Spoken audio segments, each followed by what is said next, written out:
tournament stages, when they pick out the Harris, that means they're probably going to have, they already picked out basically all their silence, right? You know, the glue on the one side, the Zippix with Harris on the other side, and usually when you have the kind of fighter going to the silence, we've seen a hyper carry coming from Falcon. You know, the hyper carry is usually Granger. You know, yes, if you can pick Assassin, hyper carry, the Ling, the Hayabusa, but those are just too little room to wiggle for mistakes, you know? But Granger, on the other hand, you can take Granger and you can stay in the back and do a lot of damage. And the Falcon, by the way, Naomi get a lot of vision usually when he played the support. Like I said, he likes to play aggressive. You saw how mechanically godly this guy is on all kinds of different characters.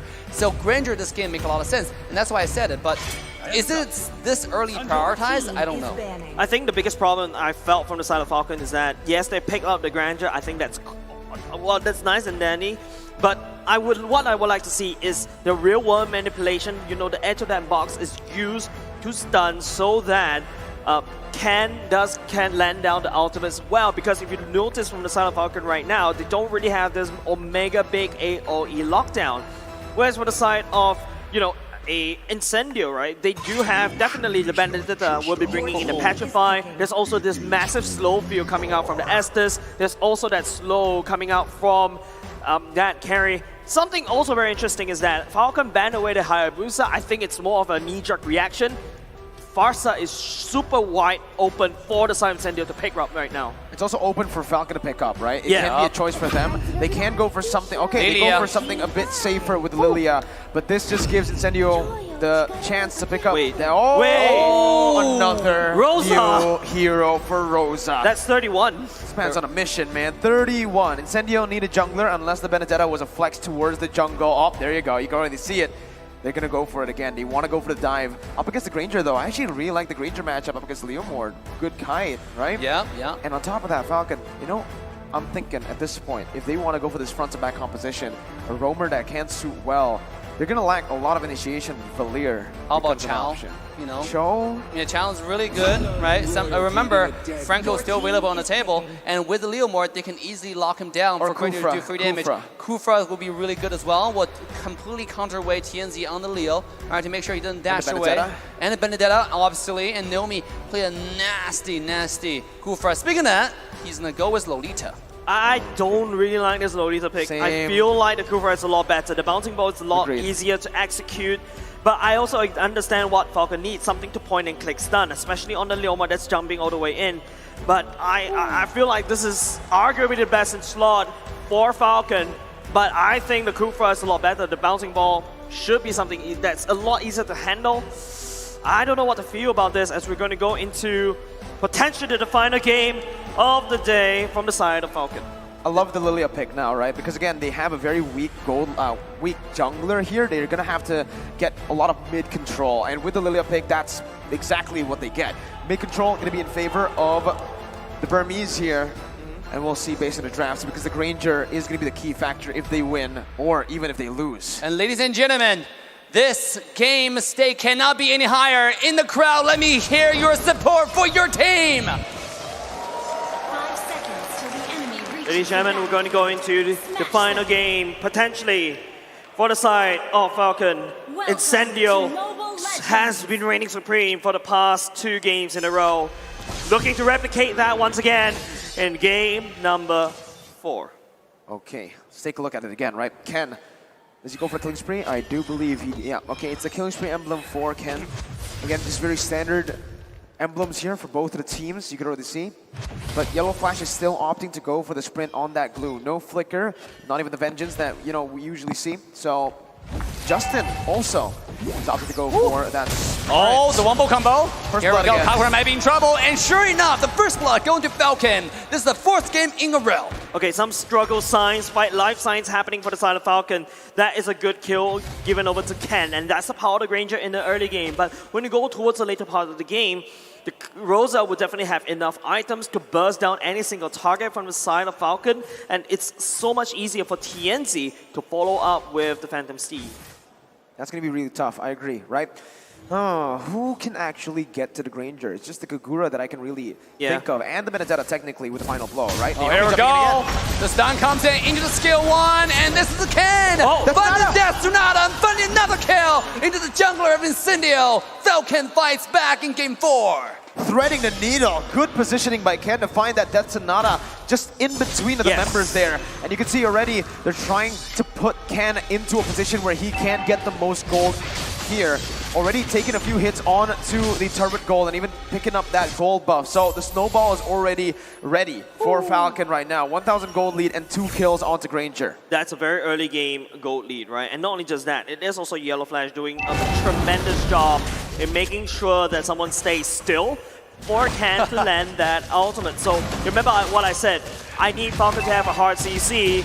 Well, technically speaking, Yellow Flash, that is also kind of like a hard CC. I like what you said regarding glue is making sure they're staying still. That's exactly what glue does, right? It fits the name, fits the character, and that's the playstyle for Falcon. I mean, they play Granger like no other team, right? Because right now, this meta is heavily assassin focused, sometimes the tank jungle, both are viable. Falcon plays Granger like just a different, like last season, like M3, you know? They play the Granger is still the most meta character in the game right now. Here we go, speaking of that, Naomi coming in with the stun, Death Sonata finding a lot of damage. Rosa, beautiful dash to dodge away from the damage. If it goes like this, you can already see it just now in the item check. Ken is already building towards the Hunter Strike very early on. If he gets that down, that's a lot of damage early for Ken, and there's no one on Incendio that can really sustain or soak in that damage. Remember, the Hunter Strike will basically add into Ken's mobility, getting more of that Rhapsody and getting the Death Sonata down easier. Yep, and not only just that, Rosa is going for the late game route, There right? you go. Pulling 3 minutes. pulling out the clock, but it's going to be a emblem coming out just for show for now. Zipex goes for the mystery shop. You mentioned about Hunter Strike for Ken. I'm looking at the same for TNZ as well. Hunter Strike also killing spree, but here we go. Here we go, Phantom Steed just to get away. TNZ, can he make a Yellow Flash into an Nimblance Blast? It's not going to come back for now, but TNZ taking low. Ken is the target, but he will find a reverse kill. Allen surviving on 1 HP, not for long. Double kill to the side of Falcon. 4-0 start for Falcon and Zipex. 1v2. On the bottom side, Zipex with the ultimate. Finding a lot of damage. Sunshine, 1 HP. But thank you for the blessing of Moon Goddess. He will survive for now. It will go so bad if Apex 47 wasn't there. You can start to see this is the reason why the Costin Nest has been talking about Zipex Harip. The key answer to a carry pick, and top side is already gone for Incendio. A key answer to a 2v1. Remember, that wasn't just the carry 1v1, because if it was, you could say goodbye to Sunshine. But with Apex 47 baiting out the ultimate 2 now, it's Falcon who have the resource advantage coming into the second turtle of the game. Here we go, TNZ looking for the ultimate anytime, but look at the Glue's position though, sneaking from behind. Quietly and softly, you know, like a Glue, you know, pretty noiseless, right? Pretty quiet. And here we go, the stun comes in, TNZ will have to dash away. The Phantom Steed comes out, looking for the damage, but will have to dash away for now. And the Falcon one more time. Wait! What is the turtle? What is going on? Rosa will steal the stuff away. And now, Mega Kill goes to Granger. Falcon looking to retaliate, finding anything they can. TNZ finding the kill.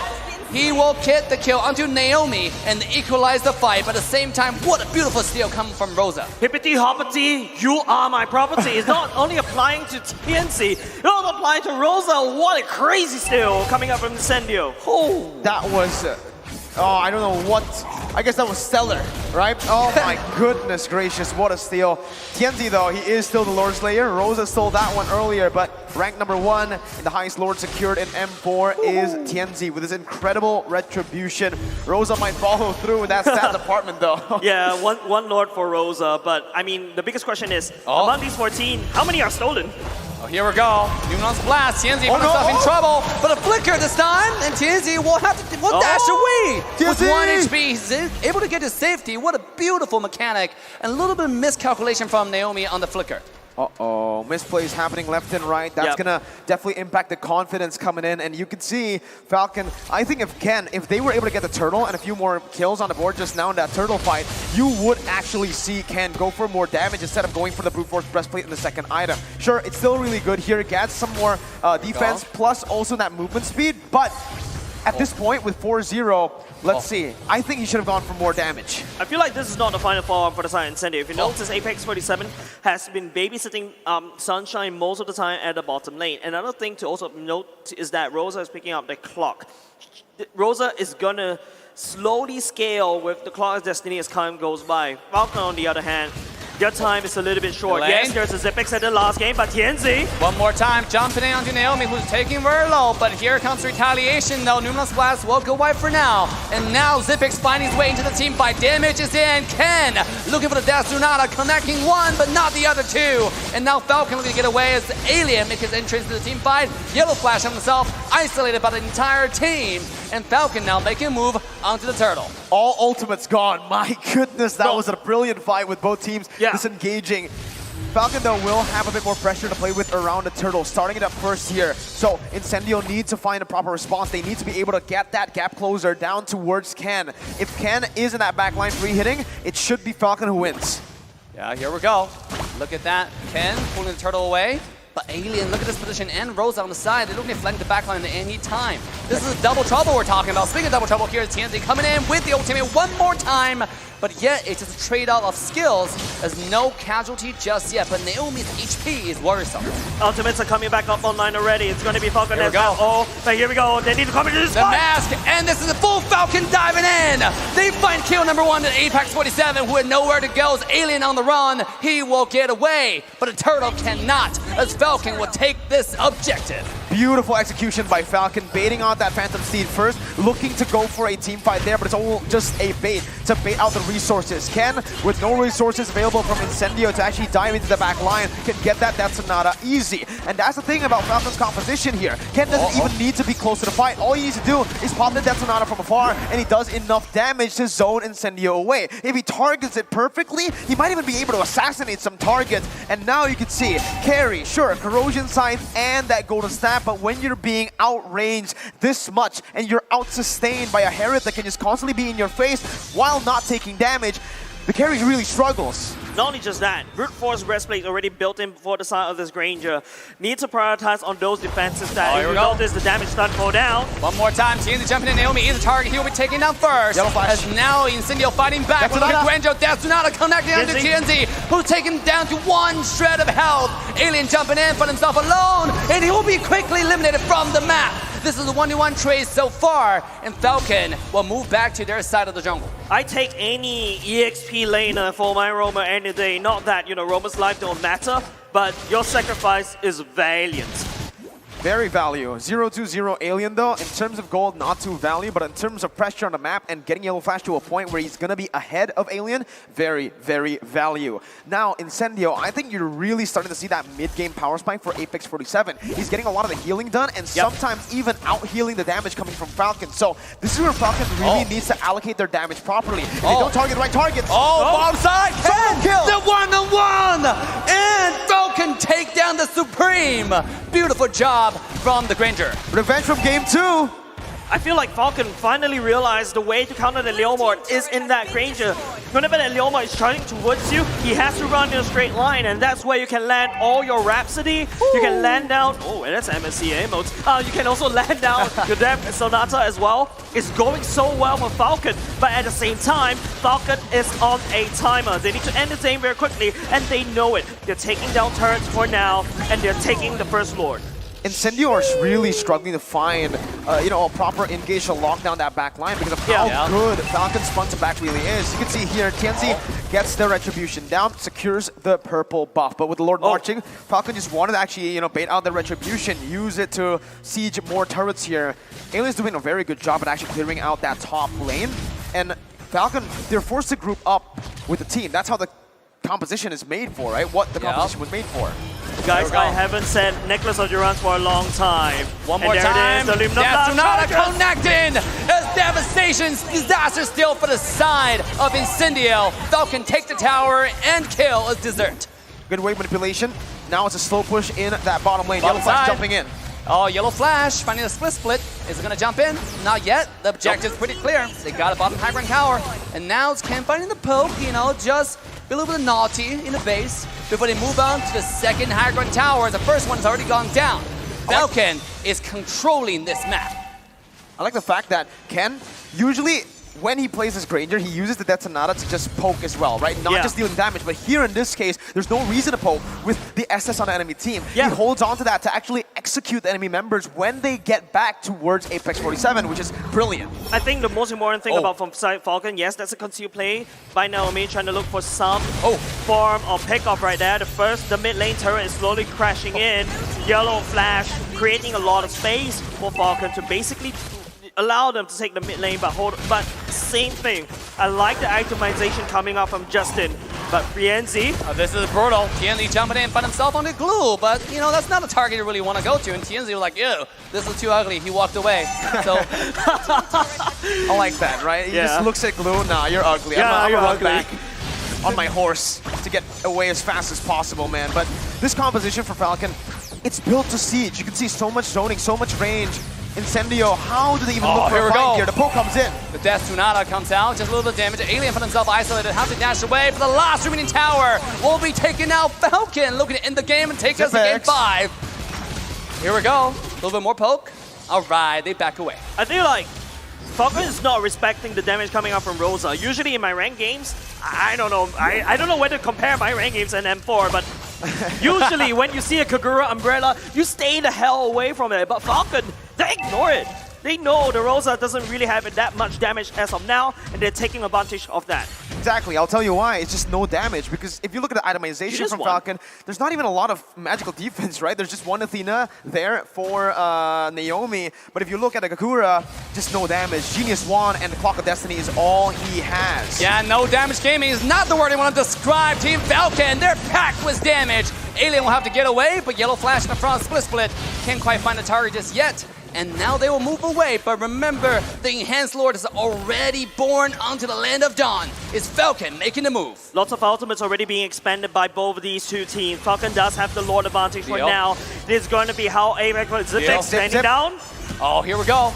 Zipix, the only people away. They find a Leo. They have the Super Sense. No, Leo is trying to steal the Lord away. Remember, this guy is the #1 Lord slaying on the map. You gotta respect the number to tell you that doesn't lie. Here we go, though. Monster kill goes again. Falcon is unstoppable. And now they're gonna take on the Lord to solidify the control over this game. And speaking of that, in the mid lane is Alien being Tienzi being taken down. 10,000 gold lead, and it just seems like we are going to get that final game in the series. Now Sunshine zoned away. Oh no, he's out of the base. Oh, Sunshine. Wrong way. That's not where you should go home. Oh, here comes Numerous Blast connecting onto one.